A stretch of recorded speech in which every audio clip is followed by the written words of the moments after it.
Bandiraɓe aduna bandiraɓe Afrique holko kewi ko jaam ceerno Oumar Sow jilliɗo e nder jokli Afrique mo ganduɗa so tawi a haali ɗum yimɓe foof no ganda ɗum kay woni inne ande woni ceerno Oumar Sow jaaɗo Côte d'Ivoire yeehi Mali yeehi Burkina kamɓe foof ɓe mbi ɓe jaaɓi on woni ceerno Oumar Sow ko gandal makko e nunɗal makko e kanko jabde so tawi neɗɗo adde makko haaju o safranamo haaju o tawa leelani on kadi yaaha adda goɗɗo hana hannirta ni on woni ceerno Oumar Sow o ari e oɗo saaha e boni ɗo e lamorgo leydi Sénégal jiɗɗo jokkade makko holno waɗata ko 77 693 64 93 on woni ceerno Oumar Sow mo ganduɗa sa jokkodiri e mum kala haaju mo gaddanɗa ɗum embo daro hen hano hannirta ni.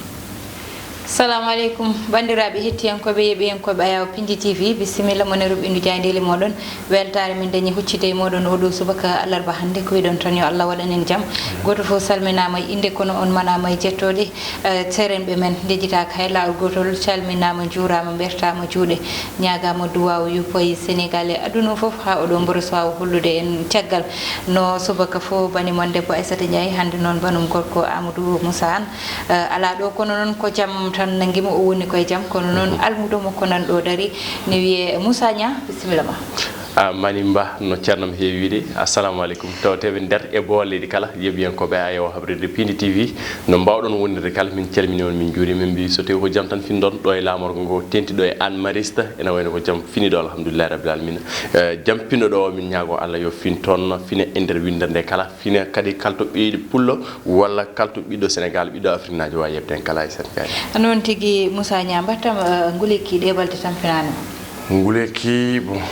mbalta ɓoora tan ha weeta bon a yahat bowal ƴetta air natta walla jaaha dow a dogue waɗi to fayi ala aɗa nan gurdata ko nguleki patron tigui tawde ko ni gurdata nguleki ma an Moussa Nia a yahat bowal natta nder goto wawa famde dogue waɗi to fayi ala vraiment ko ɓuuri tentude hande ene jaynenkoɓe leydi Sénégal ɓuuri artude ko nguɗon batu woni conseil présidentiel ngu ganduɗa e hoorejo leydi ndi e ɓi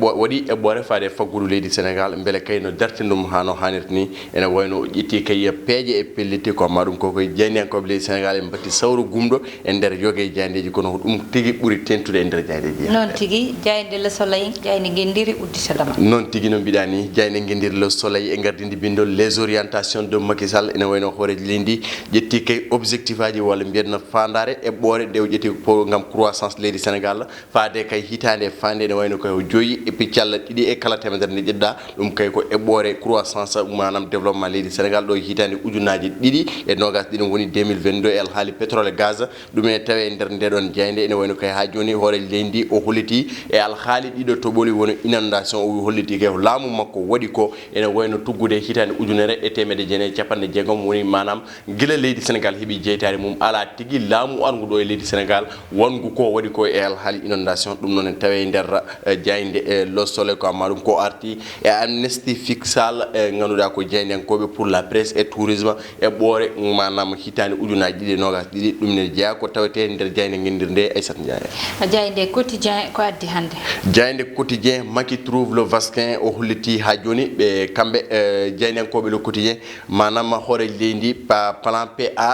P2A ene wayno plan de relance de l'économie ngam kay dartinde faggudu leydi Sénégal go gonduɗa ko Covid 19 tigui wayli mbadi mum ɓeɗon jeynenkoɓe le quotidien ɓe mbi ko Macky Sall kay hoorejo leydi ndi yiiti kay safaro nguɗon ñaw nde ganduɗa ko ganduɗa faggudu leydi Sénégal ma wawo dartide no hannirta ni l'état cherche 14 milliards 712 millions ene wayno kay ngam kay faggudu leydi Sénégal darto no hannirta ni laamu leydi Sénégal ene sohli kene tolno e sappo e nayyi milliard pawri temedde jeeɗiɗi e sappo e ɗiɗi million ɗum kay copreje men CFA ngam kay ɓe mbawa tigui yuɓɓinde gueɗe mabɓe no hannirta ni ko ama ɗum ko ɓe garti e réforme aji chantier ji ɗi ganduɗa ko gollordu witendo APIX ɗo e nder leydi Sénégal e éducation mo leydi Sénégal jeydenkoɓe le quotidien Aissata Ndiaye guerima gotka ede hella mabɓe tataɓo woni natal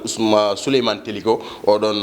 gonnoɗo hoorejo UMS woni union des magistrats du Sénégal eɗen gandi o saha o woni tigi koye caɗele kayambeya e alhaali laamu e ɓooje hanken dino omo wonde tigi jagorɗo ñawoji maître Malick Sall ko on tigi watti alhaali makko e conseil de discipline manam o darinoma yesso lottoɓe IGAJ ene wayno o saha alhaali tili ko watta koye juuɗe oɗon conseil de discipline ɗum ne ɓuura tawede e nder ndeɗon jayde le quotidien jayde enquête ko loskande jayde enquête ha tigi ɓe goraki ndeɗon eɓɓore le quotidien ene wayno ɗon tigi ɓe ndewi ɓe mbi ko Macky ouvre l'ère de la privatisation o ha joni kay ɓe gartin ko oɗon conseil des ministres ene wayno eɓɓoje ɗe ganduɗa hoore lendi waɗi hen ko alhaali diƴƴe woni alhaali safaro éducation e wondude électricité manam kuɓɓam e nder leydi Sénégal kala ko ɗum tigi woni croissance mo ganduɗa o heɓɓi ɗum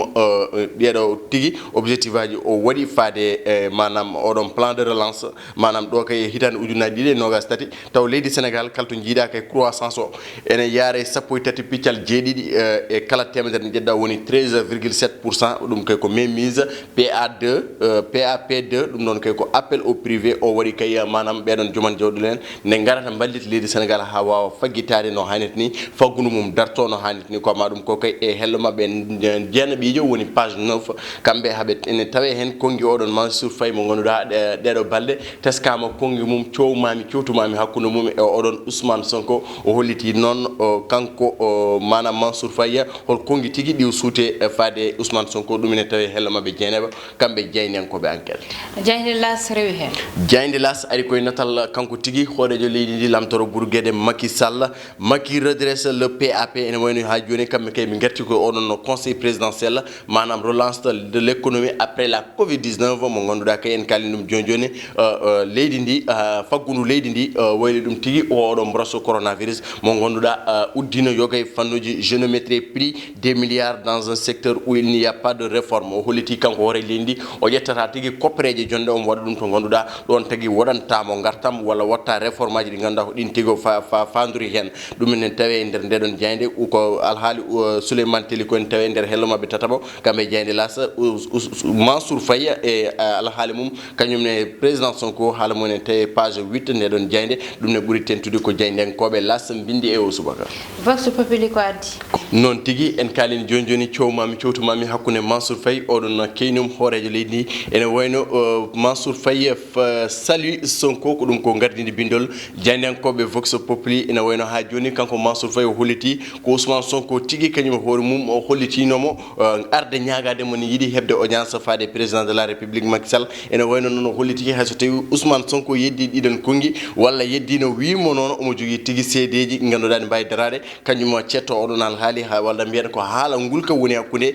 Mansour Faye oɗon Ousmane Sonko ha joni noon colonel Kebe kañum naate kaɗon haala e jingande oɗon Mansour Faye o holliti inculte incapable et inactif Sonko tigui wawa daranade hayno ko laamu Sénégal walla mbiyen leydi Sénégal o anda o wawa o waɗani kadi ko foti wadde ɗum ko kongi colonel Sonko ɗum ne tawi nder ndeɗo jayde vox populi ko ama ɗum koye e natal mabɓe tato hello mabɓe tato ene tawe hen kongi khalifa général des mourides woni Serigne Mountakha faade oɗon Idriss Seck jilliɗo to Touba gam kay yuɓɓinde kay koyɗe jokere e ndam e faade oɗon maggal 2020 ɗum ne ɓuuri tentude ko tawete ndedde hande e nder jayde vox populi e set jaye jayde libération ko addi libération ari koye natal Khadim Ba oɗon kay ko alhaali sar tigui ene wayno caggal nde baba makko tigui tummimo ela haali kay détournement walla mbiyen ko faux et usage de faux ene wayno kay joni kay o laaɓi ceer woni doyen des juges oɗon waɗi ordonnance mo ganduɗa ko non lieu hier faade makko ɗum ko hanki tigui wonno gam kay laɓɓitindemo ceer e alhaali affaire Loka Afrique et Carrefour automobile ɗiɗon tigui mo tumuno ene wayno hande oɗon Khadim Ba mo ganduɗa laaɓi ceer e oɗon alhaali ine tawi hen noon ha joni Papa Demba Bité oɗon gardiɗo Sénélec e alhaali kay respect des mesures barrières gam kay ARMP ganduɗa ɓe mbaɗi ɗum freiné qui n'a jamais pris ɗum koye nder hello mabɓe nayoɓo kamɓe jeynenkoɓe libération ɗum tigui ɓe ɓuuri tentude walla jujjude kelle mabɓe gadane kamɓe jeyde libération nawde bamum lawol waɗi ko wattake jayde l'observateur jayde l'observateur ine tawe hen ha joni alhaali diƴƴe walla mbiyen ndiyam toɓo tigui tawatnoram to Kourmassar ha so tawi ndiyam ɗam hoori ene wayno ha joni Sika Mbaw e Jamma Guenna la salle vie après les eaux ene wayno joni ha joni ko ɓayto tigui tawate e ɗiɗon galleji hay so tawi ndiyam ɗam jalti kay ɓe koliti ha joni koye kaya mbeya tigui ɓe guuri kamɓe joman galleji ɓe ganduɗa ganduɗa ndiyam natini moy ndiyam toɓo ɗum ne tawi nder hello nayebo nde ɗon jayde l'observateur jayde Futurs Médias nde ala haali tigui oɗon Hadim Ba ene wayno ha joni ordonnance oɗon doyen des juges blanchi Hadim Ba sa mère les prémices d'un chamboulement et raffinerie ɗum ne tawi nder hello mabɓe jeeɓo kamɓe jeynenkoɓe e Futurs Médias ɓe séisme ala sar e nduɗon gollordu sar koɓe ganduɗa kay ɓe kolliti ko haare tigui won ɗon pour contrôle loka Afrique nduɗon gollordu ɗum ne tawi nder hello mabɓe jeeɓo kamɓe jeynenkoɓe le quotidien jeynenkoɓe l'observateur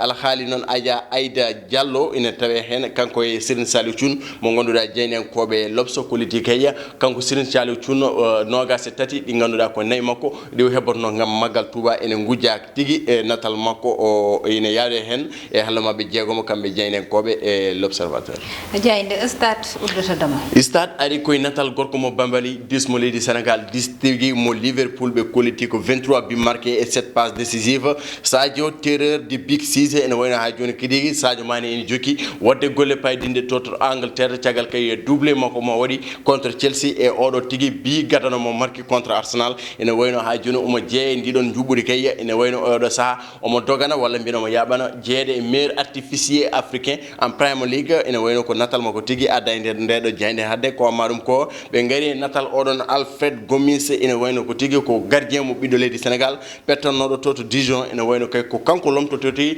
gardien leydi Sénégal gonnoɗo toto Rennes woni Edouard Mendy gonɗo e o saaha tawateɗo Chelsea e siftinde tigui on Edouard Mendy fetti match mum gadano hanki e couleur aji les Blues ene wayno tigui ko oɗon tigui ari lomtade mo woni Alfred Gomis lomtimo to e nder Stade Rennais ene wayno ko tigui ko kañum ari lomtade mo ha joni noon eɓe gaddi e natal Erling Haaland e oɗon biteɗo Lewandowski ene wayno ko ha joni ɓe gaari koye oɗon super coupe d'Allemagne poɗɗo yuɓɓinede hande sanga waktuji sappo e jeetati hakkude kay Bayern Munich e Dortmund ɗum kay ko sanga waktuji sappo e jeetati Aissane Ndiaye ko ɗum ɓurno tentude e nder kelle men gadane jayndeji leydi Sénégal e o suba non tigui Moussa Nia Allah jarama udditen ko e ɓoore wonde kono haaɗe en arde hen ko yaade tan ha to ganduɗa woni diwan mo Daara Halayɓe ɗum ɗon noon yette sunnare yene dow amen ñande dimanche nde woni sankare neni amen goggo amen mawniraɗo miñiraɗo sanki ne wiye Seynabou Ly ne woni miñiraɗo e ceerno Hamidou Ly kono kadi e halif mo ganduɗa nani jooɗi toon ɗo joni woni ceerno Nourou Alaji Mamadou Moussa Ly amin duwonomo ne woni miñiraɗo e makko amin duwonomo no feewi ko ganduɗa sunnare yani dow amen woni suska rewo e worgo fo nana duwane e sunnare walla mbiyen sankare o mo ganduɗa woni neni amen Seynabou Ly ne sanki toon to diwan mo Mauritanie to Nouadhibou ine artira noon ɗo Daara Halayɓe ɗo ko ɗo no wirna ɗum noon dendagal kadi ruttade hen tan daranaɓe e famille Allah heƴƴe baydi bas famille ɓe ganduɗa foof nana toon yete nan nelde duwaw nana gadda duwaw mumen e ceerno Nourou Alaji Mamadou Moussa Ly ɗum noon Moussa Nia ko ni tan yaari ko wiyete tan ko gurdam e mayde wondi ko noon tigui gurdam e mayde wondi no mbiɗani ko jaam tigui gonɗaɗo Aissata Ndiaye min duwnimama duwnimi tigui Daara Halayɓe naɓe kono amma ɗum koy en ñaguima duwaw saabu ko tekka deften rondo alluji en ɓe ganduɗa kay ko gandal tigui ñiibi toon to Daara Halayɓe saabu mo kalɗa ɗo o tigui ko goto e calɗi diine e nder leydi Fouta ko goto tigui e jaale e dendagal Piindi TV foof neldeɓe duwaw e nder ustare Allah jarama wadde garen e banggal gongal woni banggal feedi feere meɗen Moussa Nia feedi feere o noon hande ina hamni seeɗa saabu ko cuholon ganduɗa Moussa ala no foti saabu cuholon